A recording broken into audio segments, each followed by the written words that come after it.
This is Ashton Marcus, and I'm on location at the International City Theater for their presentation of Doubt. Hi, my name is Ashton Marcus. I'm with KUCI 88.9 FM in Irvine. I'm here with Eileen Takei. I'm mostly a theater actress, primarily, although I've done some children's films. And I've worked, this is my 8th show at ICT. I played Sister Aloysius. I think she's a very strong and dedicated presence. She's the principal of a school, and she strongly believes that something is wrong with Father Flint's behavior, and she is not going to give up until she gets him. I loved your performance. I thought it was fantastic. I just couldn't stop. I just couldn't stop listening to you. Thank you so much. That's so sweet. It's one of the great plays. It won the Pulitzer Prize, the Tony Award. It is a thrill to say the words and to have to play a character, and all 4 characters are actually so filled with conviction and trying to figure things out and what's really going on, and should something be stopped, or what do you do if you have that gut feeling but have no proof, which happens in all our lives, you know. So I love that about the play. I think she's one of the strongest female characters I've ever seen. Yeah, she's one of them. She is one of the strongest characters I've ever played. Nuns often are, though. I've played other nuns, and they tend to be, because they have such strong beliefs, you know. It's not ever really wishy-washy. They just kind of go after what they think, and they're so dedicated, and I think you're right. I think it's one of the strongest. There's others, obviously, but it's one of the strongest I've ever played. I loved her because she was so intelligent. She was steadfast. She had a really good heart too. She knew the end goals. She even said that when you think like this, you step away from God, which is totally different from what you'd think someone would say. Yes, and what she says is you step away from God, but you continue in His service. And I think that's the key to her mentality and how she thinks about, you know, when you're working, particularly with children. And, you know, as we've seen now, this took place in 1964, but as we've seen now in later years, too many people turn their heads, and she's one of those early ones that went, wait a minute, we have to, if this is going on, it has to be stopped no matter what.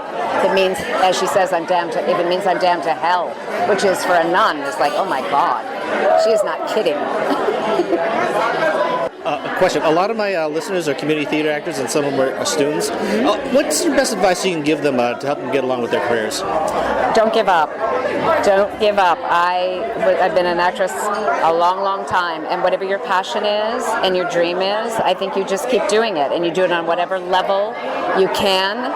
If you want to do it professionally, just keep working in community theater, or if you're happy with community theater, fantastic. It doesn't matter if you're on Broadway or in a small little theater.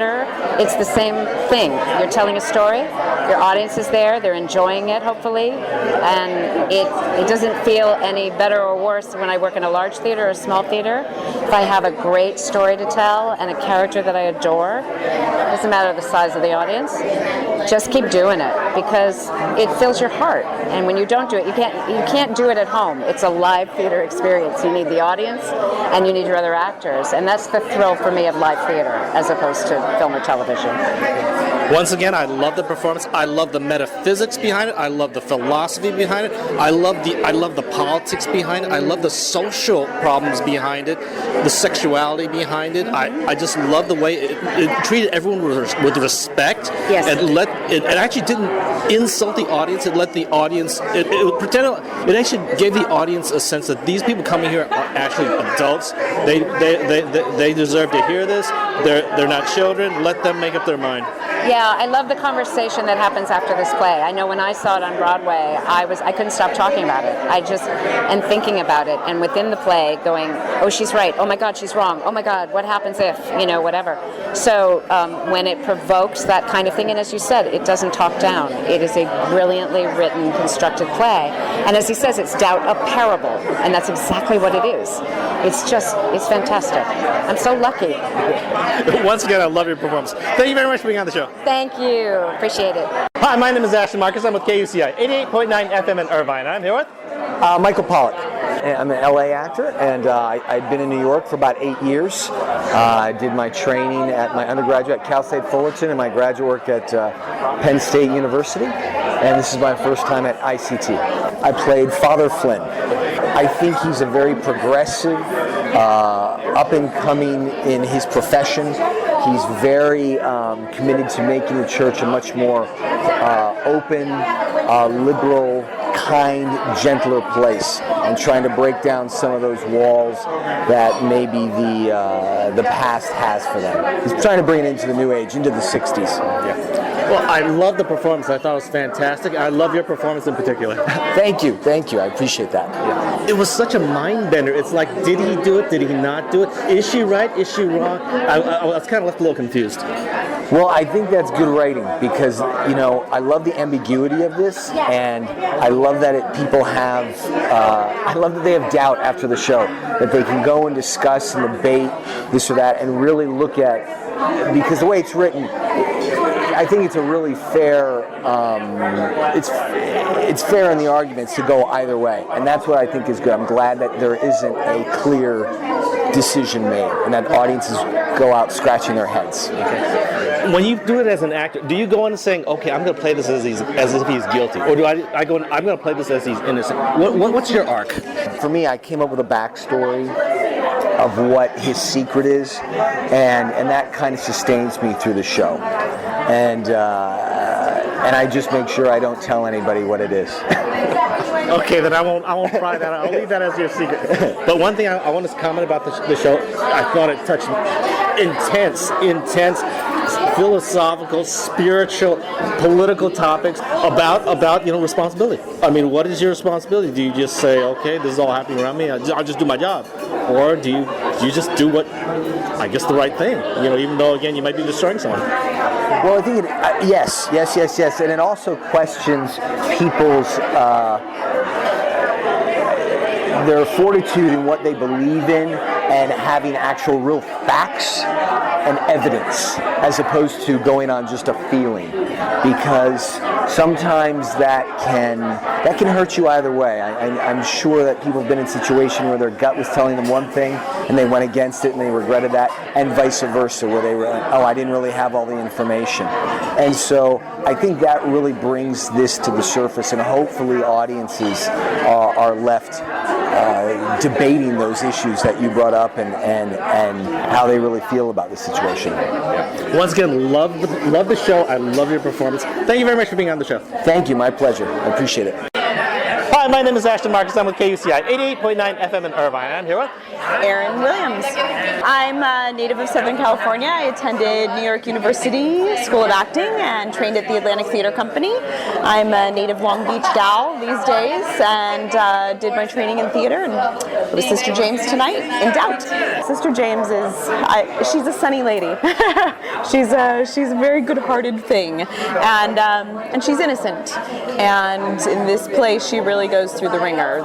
This poor girl, this poor nun really has to grapple with a lot of doubt, and she's pulled this way and that by people more powerful than her, and she struggles in that structure. And I think she learns a lot, but I think she doesn't have resolve in the end either. I think she has doubts. Mm-hmm. If some of my viewers decide to come by and see this show, what should they expect to see? They should see a play that makes them think. They're not going to leave this show with a lot of with answers. They're going to leave this show with questions, and that's the way it ought to be. Well, I love the play. I thought it was fantastic. Oh, I'm so glad you did. Thanks for coming. Yeah. Also loved your performance. Yeah, basically, I felt I was actually in a real nunnery. Oh, fantastic. Well, I think it was the bonnets. Yeah, it was great. One thing about the topic here, was it really about doubt or was it about something else? Because when I look at it, it's like, I think it's more than doubt, it's more about responsibility. Yeah, I do think that it does. There is a nod to responsibility and what we are responsible to do with what information we have, and learning the difference between knowing and feeling. I would posit that the play asks us to be responsible with knowing the difference between what we think, what we feel, and what we know to be true. Because this could have been taken a different way. It could have been like some religious hierarchy, just doing a witch hunt on someone who was totally innocent because they're just too judgmental. I mean, it could have been spun that way, and that may be the way it really happened. Could be. Did you feel that way? No, I didn't feel that way here. But again, it could have been done that way just by the straight facts. Yeah. No, I think Sister James, a lot of what drives her is the thought about the boy. Yeah, I think she worries for the boy. Okay, once again, I love your performance. Thank you very much for being on the show. Thank you. Good speaking with you. Hi, my name is Ashton Marcus. I'm with KUCI 88.9 FM in Irvine. I'm here with Tamika Simpkins. I am an actress, originally from Philadelphia. I am located in Long Beach, and I play Mrs. Muller in the Doubt production at ICT. I think Mrs. Muller is powerful. Even though she seems to be vulnerable, she's willing to make some very big sacrifices for the bigger cause for her son. And she knows that during that time in the 60s, during the Civil Rights Movement, education was pretty much something that you could never take away from anyone. So she was willing to do whatever it took for her son to get the best education. First of all, I love the performance, and I loved your performance too. I thought you were fantastic. Oh, thank you. I mean, first of all, the cast is amazing, and to do a show, it's not just one person. The cast has to meld together. We're all a family. And so I am grateful to be able to tell this story because so many others have told this story, like Adrienne Lennox on Broadway and Viola Davis in the movie. So the fact that I get to be a part of that little circle is just an honor and a blessing. What amazed me was you didn't have that many lines. You weren't there that long, but what you did, it was so moving. It was so earthy. I mean, you hit so many emotions. It was just lovely. Yes, and that's the brilliance of John Patrick Shanley writing that, because even in that one scene, you can see a whole life, a whole character of Mrs. Muller, and that's the brilliance of good writing. Once again, I loved your performance. Thank you very much for being on the show. Thank you so much. I appreciate you coming. Doubt will be playing at the International City Theater from August 17th to September 11th. For more information, go to www.internationalcitytheater.org.